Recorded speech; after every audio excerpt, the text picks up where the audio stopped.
Tony, मैंने तुम्हें कितनी बार कहा, मुझे सुबह सुबह नाश्ता मिल जाना चाहिए। घर की साफ सफाई करने में थोड़ा देर हो गया। मैं अभी नाश्ता बनाकर ला रही हूँ। तुम मेरे लिए नाश्ता ना बनाओ, जाओ जाकर अपने लिए घर बना लो। इतने दिन तुम्हें रहने दिया, लेकिन तुम किसी काम की नहीं, बस मेरे घर में फ्री का खाना खाते खाते मोटी होती जा रही हो। ज़्यादा मोटी हो जाओगी तो एक दिन तुम्हारी वजह से ही मेरा घर टूट जाएगा। भैया, मैं आपकी छोटी बहन हूँ। घर का सारा काम मैं करती हूँ। इस घर में मेरा भी हिस्सा है। पिंटू और टोनी दोनों भाई बहन आपस में लड़ते रहते। पिंटू बहुत निर्दयी स्वभाव का था। वह टोनी को घर से निकालने का अच्छा मौका ढूंढ रहा था। एक दिन टोनी अपने घर के बाहर बैठी थी, तभी एक भूखा कबूतर आया। चिड़िया बहन, मैं दूसरे जंगल से आया हूँ।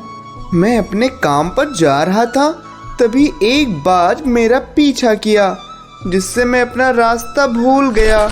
मैं बहुत थका हूँ और मैं बहुत भूखा भी हूँ। क्या मुझे थोड़ा सा खाना खिला सकती हो?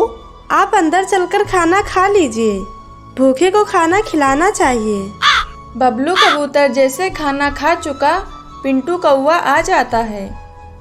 टोनी, तुम सिर्फ घर में बैठी रहती हो, बाहर जाकर खाना लाओ, तब पता चलेगा।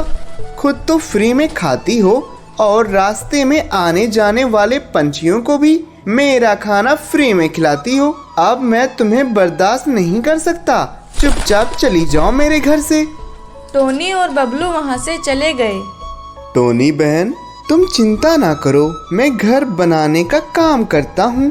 तुमने मुझे खाना खिलाया और मेरी वजह से ही आज बेघर हो गई हो, इसलिए मैं तुम्हारे लिए एक सुंदर और मजबूत घर बना दूंगा।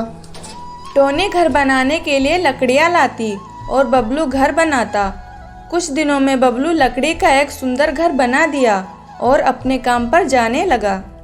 धन्यवाद बबलू भाई। अगर तुम ना होते तो मैं दर दर की ठोकरें खाती। मैं तुम्हारा एहसान कभी नहीं भूलूंगी। बबलू कबूतर चला गया। कुछ दिन तक सब ठीक था, लेकिन एक दिन तेज तूफान आया। कमजोर पेड़ गिरने लगे। टोनी घबरा गई, क्योंकि उसके भाई पिंटू का घर बहुत पुराना और कमजोर था। टोनी पिंटू के घर गई। वहाँ देखी पिंटू का घर तूफान में टूट गया था। ये देखकर टोनी रोने लगी। तभी पीछे से पिंटू कौवा आ गया। पिंटू को देखकर टोनी खुश हो जाती है। तब पिंटू कहता है, टोनी बहन, मैं तुम्हें अपने घर से भगा दिया था, तब भी तुम मेरे लिए रो रही हो। बहन, अब रोना बंद करो। मैं तुम्हारे लिए इससे भी अच्छा घर बनाऊंगा। मेरे लिए घर बना हुआ है। मैं आपको लेने आई हूँ। ये सुनकर पिंटू बहुत खुश हुआ और दोनों टोनी के नए घर में खुशी खुशी रहने लगे।